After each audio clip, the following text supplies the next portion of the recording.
was a little wrong about Christian Watson. Right. No, I'm not here to wave the white flag quite yet, and I still think that my comments were justified. However, Christian Watson's probably the best receiver on that Packers team because he's better than Adam Lazard.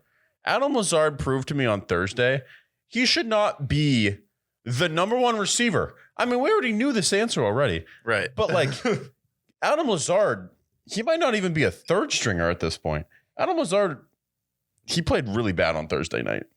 Yeah, he played really bad.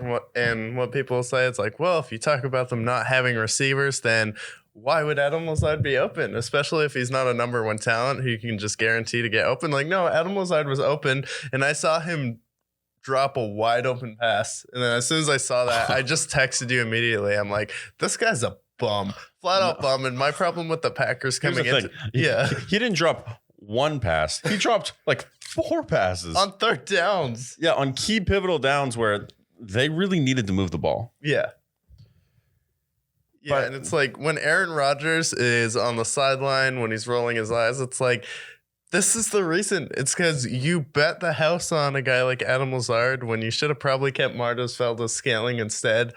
And then your answer to Devontae leaving was signing Sammy Watkins. And it's like, say what you will about the Raiders, but Devontae Adams is still balling out.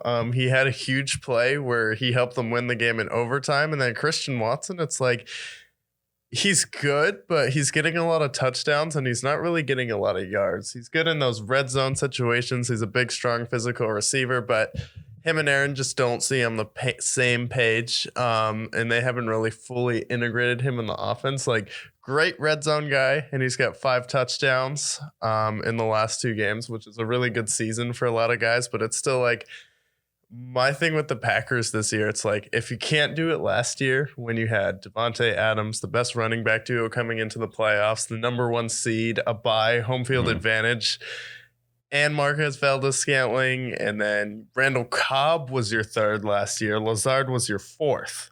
Yeah. And that's the big thing where it's like, at this point, Randall Cobb looks more competent than Adam Lazard, and that's a problem because he's pretty old at this point. He's getting over the hill in his career. So it's like,